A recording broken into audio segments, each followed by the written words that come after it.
berapaan? Masih harap ke piro. Murah aja sih mas, tapi nggak murahan rasanya. Satu. Ini saya mau beli semua ya. Iya. Kabeh totalnya 50.000.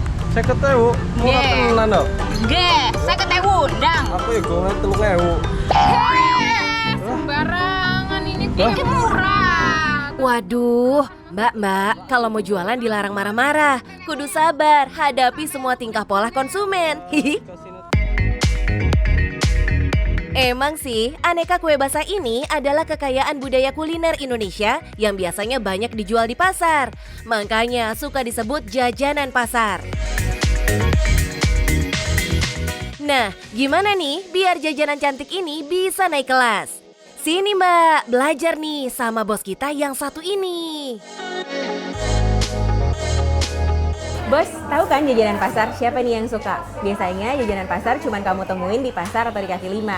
Kali ini aku bawa jajanan pasar naik kelas dengan menghadirkan dengan tempat yang premium dan juga packaging yang premium. Kalau penasaran dan mau tahu lebih lanjut, tetap di Cuan Bos.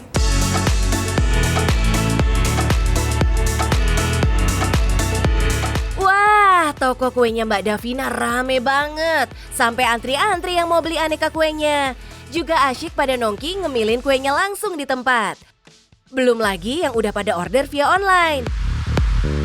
Lihat aja bos, bahkan langganannya aja sekelas chef. Yes, Chef Haryo tuh doyan banget ngemilin jajanan pasar ini. Udah gitu, unik banget nih bos. Karena semua jenis kue harganya sama, 5.700-an per buah. Kita harganya sama semua nih. Jadi ini juga biar ibu-ibu tuh simple dan gampang. Jadi masuk langsung pilih-pilih, nggak perlu pusing nanya, ini harganya apa, ini harganya apa. Karena kita pengen mereka belanja juga dengan nyaman. Satu lagi, kita bisa request si kue mau dikemas model gimana? Mau dikemas pakai rantang? Bisa. Atau dibikin platter pakai tampah? Bisa banget. Bahkan mau dijadiin tumpeng pun hayu. Beneran sukses naik kelas nih dan disambut banget sama pasar. Produksinya aja sekarang udah pakai mesin biar kepegang semua orderan. Lihat tuh, belasan kilogram isian kroket dan lumpia tuh bisa keok kalau ngaduknya pakai tangan. Haha. Selain lebih rata, proses kerjanya jadi lebih hemat waktu dan tenaga juga. Di sini semuanya bikin sendiri bos. Bahkan sampai kulit lumpianya pun dibikin sendiri pakai mesin. Si kulit ini sekalian bisa dipakai bikin risol dan sosis Solo. Mantep! Untuk jajanan pasar, kita tuh hampir 80% semuanya dikerjakan oleh tangan. Tapi semakin besar skala produksi tampah, kita juga harus mengadopsi mesin-mesin yang memudahkan para pekerja kami, seperti mesin risol seperti ini.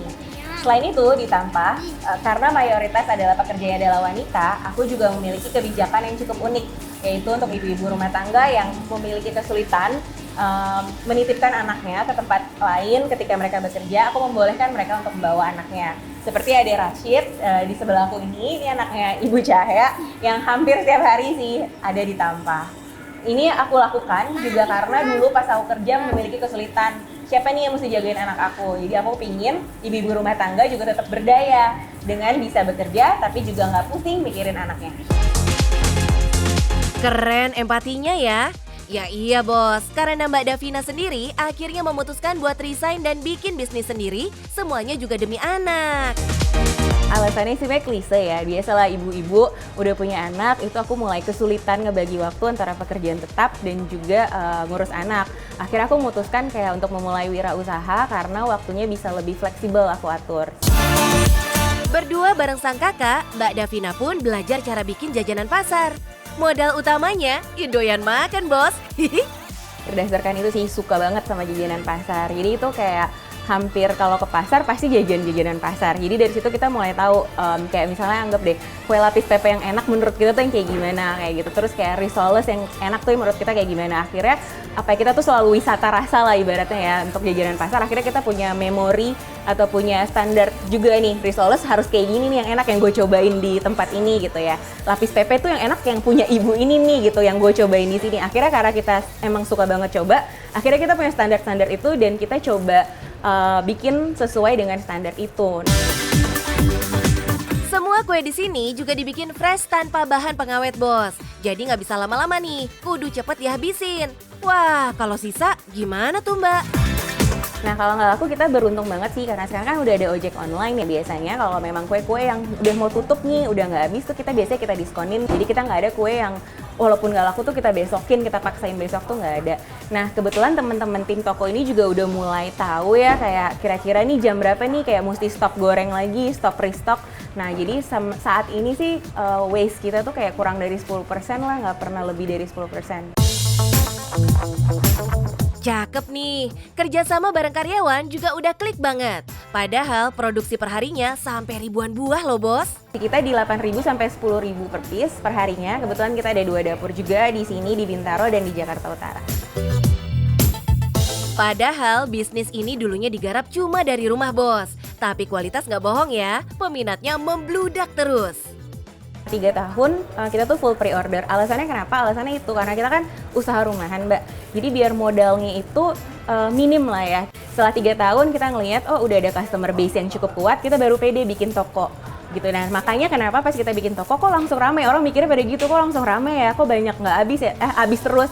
Sebenarnya bukan langsung rame, karena sebenarnya ada 3 tahun kita ngelakuin pre-order dan customer kita udah terbentuk selama 3 tahun itu. Keren kan bos?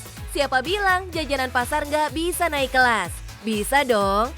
So, jajanan khas Indonesia udah kebukti cuannya juara. Nah, bos, kesempatan berbisnis bisa datang dari mana aja, termasuk dari jajanan pasar yang kita lihat sehari-hari, yang ternyata peluangnya cukup besar. Yang penting perhatikan resikonya dan tangkap peluangnya. Yang penting, cuan bos!